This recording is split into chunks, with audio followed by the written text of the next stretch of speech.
Hello నమస్తే, నేను journalist YNR. సినీ నటుడు ఆంధ్రప్రదేశ్కి ప్రత్యేక హోదా రావాలని ఉద్యమం చేసిన, ఆందోళన చేసిన ఉద్యమకారుడు నటుడు శివాజీ గారు ఈరోజు మీడియా ముందుకు వచ్చారు. ఆయన మాట్లాడిన కొన్ని మాటలు చాలా ఆశ్చర్యంగా అనిపించాయి. శివాజీ గారు కూడా ఎందుకు ఇలా మాట్లాడుతున్నారో అనిపించాయి. గడిచిన 5 ఏళ్లుగా ప్రత్యేక హోదాకు సంబంధించిన ఉద్యమం, ప్రత్యేక హోదాకు సంబంధించిన చర్చ, ప్రత్యేక హోదాకు సంబంధించి ఏం చేస్తున్నారు అనే దానికి సంబంధించి హడావుడి కనపడట్లేదు. ఆ ఉద్యమంలో కూడా ఆయన ఎక్కడ కనపడట్లేదు. ఈ మధ్య పూర్తిగా పొలిటికల్ స్క్రీన్ పైన, ఏపీ స్క్రీన్ పైన పాలిటిక్స్ గురించి చాలా తక్కువ శివాజీ గారు మాట్లాడుతూ వస్తున్నారు. ఆంధ్రప్రదేశ్కి అన్యాయం జరుగుతుంది, ఆంధ్రప్రదేశ్లో జగన్మోహన్ రెడ్డి సర్కారు అలా చేస్తుంది, ఇలా చేస్తుంది అంటూ కొన్ని సందర్భాల్లో మీడియాతో మాట్లాడారు. సో డెమోక్రటిక్గా వాయిస్ వినిపిస్తూ వచ్చారు. ఆయన ఆంధ్రప్రదేశ్ ప్రజల పక్షాన మాట్లాడుతున్నారు. ఏ రాజకీయ పార్టీ కోసమో బకల్తా పుచ్చుకొని మాట్లాడలేదు అనిపించింది. అటువంటి ఇంప్రెషన్ చాలామందికి ఉంది, నాలాంటి వాళ్ళకు కూడా. బట్ ఈరోజు ఆయన మాట్లాడిన మాటలు చూసిన తర్వాత శివాజీ గారు ఎందుకు ఇలా మాట్లాడారో అనిపించింది. శివాజీ గారిని నేను గుర్తించేది, నాలాంటి వాళ్ళంతా ఫాలో అయ్యేది కూడా, ఆయన భారతీయ జనతా పార్టీకి వ్యతిరేకంగా మాట్లాడుతూ ఉన్నారు. భారతీయ జనతా పార్టీకి వ్యతిరేకంగా మాట్లాడుతున్నారు కాబట్టి నాకు నచ్చట్లే. భారతీయ జనతా పార్టీ ఆంధ్రప్రదేశ్కి ప్రత్యేక హోదా ఇవ్వలేదు. ఆంధ్రప్రదేశ్కి ప్రత్యేక హోదా రాకపోవడానికి ఖచ్చితంగా కారణం భారతీయ జనతా పార్టీ అని నేను మనసా వాచా కర్మణ నమ్ముతున్నాను. అదే నమ్మకాన్ని, అదే ఆలోచనతో శివాజీ గారు కూడా ఉన్నారు కాబట్టి నాకు ఇష్టం. శివాజీ గారు భారతీయ జనతా పార్టీ ప్రత్యేక హోదా ఇవ్వకపోవడాన్ని నిరసిస్తూ ఆంధ్రప్రదేశ్లో యువత బయటకు వచ్చి పోరాటం చేయాలి అంటూ 2019లో చాలా పెద్ద ఎత్తున ఆందోళన కార్యక్రమాలు చేశారు.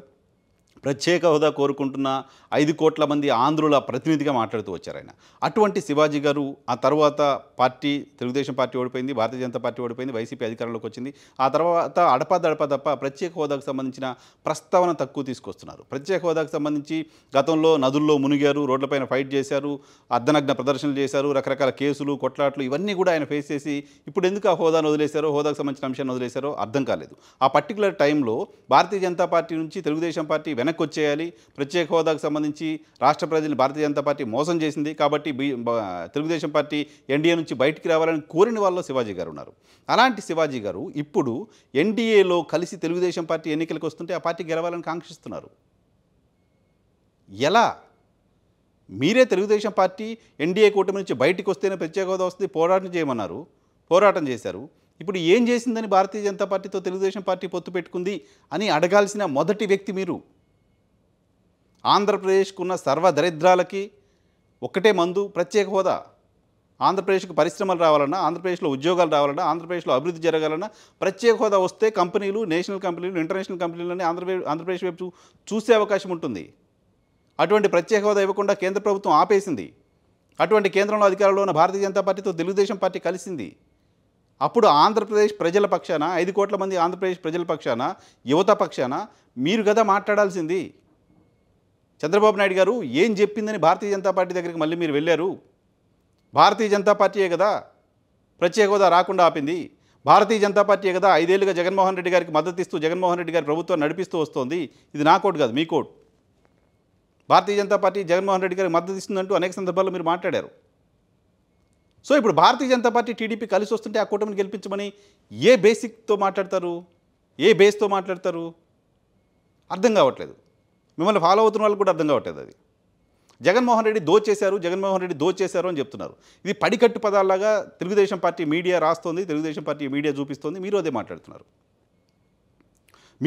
మీరు ఇన్ఫర్మేషన్ తీసుకోగలరు, ఇన్ఫర్మేషన్ అనలైజ్ చేయగలరు, దాన్ని ఒక బోర్డు మీద వేసి ఒక స్కూల్ టీచర్ లాగా ఎక్స్ప్లెయిన్ చేయగలరు. ఎక్స్ప్లెయిన్ చేయండి. ఆంధ్రప్రదేశ్కి వచ్చిన ఉద్యోగాలన్నీ చంద్రబాబు నాయుడు గారి హయాంలో, ఆంధ్రప్రదేశ్కి వచ్చిన ఉద్యోగాలన్నీ జగన్మోహన్ రెడ్డి గారి హయాంలో, ఆంధ్రప్రదేశ్కి వచ్చిన పరిశ్రమలన్నీ చంద్రబాబు నాయుడు గారి హయాంలో, ఆంధ్రప్రదేశ్కి వచ్చిన పరిశ్రమలన్నీ జగన్మోహన్ రెడ్డి గారి హయాంలో, ఆంధ్రప్రదేశ్కి వచ్చిన పెట్టుబడులన్నీ జగన్మోహన్ రెడ్డి గారి హయాంలో, ఆంధ్రప్రదేశ్కి వచ్చిన పెట్టుబడులన్నీ తెలుగుదేశం పార్టీ హయాంలో. వీటిని ఎక్స్ప్లెయిన్ చేయండి మీరు. అండ్ విత్ డేటా మీరు ఒక బోర్డు పెట్టి మీరు ఎక్స్ప్లెయిన్ చేయండి. ఎక్స్ప్లెయిన్ చేసి చెప్తే అర్థం చేసుకోవడానికి ఉంటుంది. ఉట్టిగా పడికట్టు పదాల్లాగా తెలుగుదేశం పార్టీ మీడియా మాట్లాడిన మాటలు మీరు మాట్లాడుతున్నారు అనిపిస్తోంది. నిజమే కావచ్చు మీరు మాట్లాడుతున్నాయని, బట్ ఒక బేస్ ఉండాలిగా, ఒక డేటా ఉండాలిగా మీరు మాట్లాడడానికి. ఇగో ఈ కారణాలతో ఇలా జరిగిందని చెప్పడానికి ఉండాలి కదా. ల్యాండ్ టైటిలింగ్ యాక్ట్కి సంబంధించి మీరు చాలా ఆందోళన వ్యక్తం చేస్తున్నారు. ల్యాండ్ టైటిలింగ్ యాక్ట్ కనుక తెలుగుదేశం పార్టీ ప్రభుత్వం తెచ్చి ఉంటే, I'm saying on record, Telugu Desam party కనుక ల్యాండ్ టైటిలింగ్ యాక్ట్ తెచ్చి ఉంటే, ఇటువంటి యాక్టు, ఇటువంటి ఆలోచన ప్రపంచంలో చంద్రబాబు నాయుడు గారికి మాత్రమే వచ్చింది. ఇక మీరు అసలు మీ భూమి ఇంట్లో ప్రపంచంలో ఎక్కడున్నా మీ భూమి సేఫ్గా ఉందో లేదో చూసుకోవచ్చు.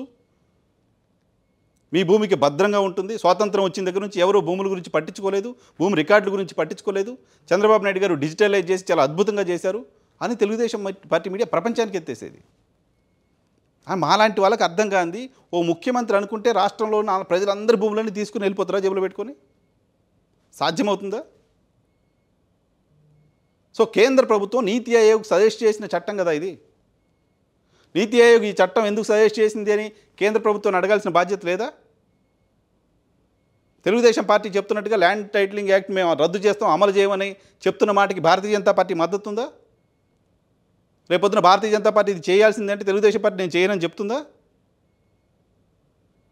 సో డెవలప్మెంట్ ప్రాస్పెక్టివ్లో మాట్లాడాలి కదా మనం. భయపెట్టి ఒక స్కేర్ క్రియేట్ చేసి ఏదో జరిగిపోతుందని స్కేర్ క్రియేట్ చేయటం మీలాంటి వాళ్ళకు ఖచ్చితంగా సరైనది కాదు అనిపించింది. పైగా జగన్మోహన్ రెడ్డి సర్కార్ అధికారంలోకి రావడానికి కారణమే భారతీయ జనతా పార్టీ అంటూ మీరు మాట్లాడారు. సో ఈరోజు జగన్మోహన్ రెడ్డి పరిపాలనలో రాష్ట్రం విధ్వంసం అయింది నిజమే అయితే, అటువంటి విధ్వంసంలో భారతీయ జనతా పార్టీ కూడా బాగా ఉన్నట్టు కదా. అటువంటి భారతీయ జనతా పార్టీతో తెలుగుదేశం పార్టీ కలిసి వస్తుంటే మీరు ఎలా సమర్థిస్తారు? సో మీ మాటలు చాలా ఆశ్చర్యంగా అనిపించాయి. బట్ మీలాంటి వాళ్ళ మాటల్ని నాలాంటి వాళ్ళు ఖచ్చితంగా నేను బిలీవ్ చేస్తాను, నేను నమ్ముతాను. మీ క్రెడిబిలిటీని మీకు చాలా క్రెడిబిలిటీ ఉందని నేను భావిస్తున్నాను. బట్ పడికట్టుగా కాకుండా ఇగో ఈ సెక్టార్లో ఇలా జరిగింది. జగన్మోహన్ రెడ్డి మేనిఫెస్టో రిలీజ్ చేస్తూ చెప్పారు, తెలుగుదేశం పార్టీ అధికారంలో ఉన్న సమయంలో సృష్టించిన సంపద ఎంత, ఖర్చు పెట్టిన సంపద ఎంత, జగన్మోహన్ రెడ్డి హయాంలో సృష్టించిన సంపద ఎంత, పెట్టిన ఖర్చు ఎంత అనే దానికి సంబంధించి కేంద్ర ప్రభుత్వ లెక్కలు, రిజర్వ్ బ్యాంకు లెక్కలు వేసి చూపించి చెప్పారు ఆయన. సో అటువంటి డేటా మీ దగ్గర ఉంటే జగన్మోహన్ రెడ్డి చెప్పింది అక్షరాల తప్పు, ఇది పర్ఫెక్ట్ డేటా అని చెప్పండి. కేంద్రంలో భారతీయ జనతా పార్టీ సర్కార్ ఉంది, ఎన్డీఏ కూటమిలో సంబంధించిన సర్కార్ ఉంది. కేంద్రం దగ్గర నుంచే సమాచారం తీసుకొని ఇలా చంద్రబాబు నాయుడు ఎక్కువ సంపద సృష్టించారు, జగన్మోహన్ రెడ్డి సంపద సృష్టించలేదు, శివాజీగా నేను అనలైజ్ చేసి చెప్తున్న మాట ఇది అని మీరు చెప్పండి. చాలా బాగుంటుంది కదా, ఆంధ్రప్రదేశ్ ప్రజలందరికీ తెలుసుకోవడానికి సంబంధించిన అవకాశం ఉంటుంది కదా. మీలాంటి వాళ్ళు చెప్తే మీకే పొలిటికల్ కలర్ లేదు అని ఎక్కువ మంది భావిస్తూ ఉన్నాం కదా, నమ్ముతారు కదా. అది అవసరం కూడా కదా ఆంధ్రప్రదేశ్ రాష్ట్రానికి ప్రస్తుతం. సో ఆ ప్రయత్నం మీ వైపు నుంచి జరిగి ఉంటే బాగుండేది. వేగ్గా తెలుగుదేశం పార్టీ మీడియా రాస్తున్న మాటలు, తెలుగుదేశం పార్టీ మీడియా చెప్తున్న మాటలే మీరు మాట్లాడడం ఆశ్చర్యం అనిపించింది. ఆంధ్రప్రదేశ్లో చాలా సందర్భాల్లో మీ మాటలే విన్నా, ఆంధ్రప్రదేశ్ విధ్వంసం అయిపోతుంది, యువతంతా ఎవడు రోడ్ల మీదకి వచ్చి ఫైట్ చేసే పరిస్థితి లేదు, వాళ్ళ భవిష్యత్తు కోసమే మళ్ళాంటి వాళ్ళు మాట్లాడుతున్నామని చెప్పారు. ఆంధ్రప్రదేశ్లో 75,000 కోట్ల రూపాయలు సంక్షేమం కోసం ప్రభుత్వం ఖర్చు పెడితే, ఆంధ్రప్రదేశ్ శ్రీలంక అయితే, ఆంధ్రప్రదేశ్ జింబాబ్వే అయితే 1,50,000 కోట్ల రూపాయలు ప్రతి ఏటా సంక్షేమం చేస్తామని చెప్తున్న చంద్రబాబు నాయుడు గారు హామీ సంగతి ఏంటి? అప్పుడు ఏమవుతుంది ఆంధ్రప్రదేశ్? మీలాంటి మేధావులు దానిపైన ఒక క్లారిటీ ఇవ్వాలి కదా. సరే, మొదటి సంవత్సరంలోనే 1,50,000 కోట్ల రూపాయలు చంద్రబాబు నాయుడు గారు సంపద సృష్టించగలరా అంటే డెఫినెట్గా నో. మీరు చెప్పడం విన్నా, సంక్షేమ పథకాల పేరుతో డబ్బులు పంపించేసి మొత్తం 10 రూపాయలు వాళ్ళకి ఇచ్చి మిగతా అంతా దోచుకుంటున్నారని ఎలా సాధ్యమవుతుంది సార్? అది నేరుగా బెనిఫిషరీ అకౌంట్లో డబ్బులు పడుతున్నప్పుడు ఇంకా దోచుకోవడానికి సంబంధించిన ఆస్కారం ఎక్కడుంది? విజయవాడలో తాడేపల్లిలో స్విచ్ నొక్కితే శ్రీకాకుళం నుంచి కుప్పం వరకు ప్రతి నియోజకవర్గంలో ఉన్న బెనిఫిషరీ అకౌంట్లో డబ్బులు పడుతుంటే, అదర్వైజ్ వాలంటీర్లు ఇంటికి తీసుకెళ్ళి నగదిస్తుంటే, 2,60,000 మంది వాలంటీర్లు నగదిస్తుంటే, మా వాలంటీర్లు నాకు ఇవ్వాల్సిన డబ్బులు ఇవ్వకుండా దోచుకెళ్ళిపోయాడని ఎన్ని కంప్లైంట్లు ఈ రాష్ట్రంలో నమోదయ్యాయి? దాంట్లోంచి దోచుకోవడానికి ఏముంటుంది? ఇసుకలో దోపిడీ, ఇంకేదో దోపిడీ, ఇవన్నీ పడికట్టు పదాలుగా అనిపించట్లా? సో మీలాంటి వాళ్ళు మాట్లాడే మాటలకి, మీలాంటి వాళ్ళు చేసే విమర్శలకి హేతుబద్ధత ఉండాల్సిన అవసరం ఉంటుంది, డేటా ఉండాల్సిన అవసరం ఉంటుంది, ప్రజలు ఏమనుకుంటున్నారో తెలుసుకోవాల్సిన అవసరం ఉంటుంది. అదర్వైజ్ మీకు సంబంధించిన క్రెడిబిలిటీ, మిమ్మల్ని ఫాలో అవుతున్న వాళ్ళ సంఖ్య కూడా తగ్గిపోయే ప్రమాదం ఖచ్చితంగా ఉంటుంది. సో శివాజీ గారు ఇప్పటికైనా ఆంధ్రప్రదేశ్ పాయింట్ ఆఫ్ వ్యూలో జగన్మోహన్ రెడ్డి చేసిన విధ్వంసం ఏంటి? గతంలో ఆపరేషన్ గరుడ పేరుతో మీరు ఒక వీడియో వేసి చెప్పారు కదా, ఆంధ్రప్రదేశ్కి జగన్మోహన్ రెడ్డి చేసిన విధ్వంసం ఇదిగో ఇలా అని ఒక వీడియో ప్రజెంటేషన్ చేస్తే ఖచ్చితంగా వినాలని ఉంది. సేమ్ టైం భారతీయ జనతా పార్టీకి మీరు ఇస్తున్న ఎక్స్క్యూజ్ ఎందుకు, ఎలా?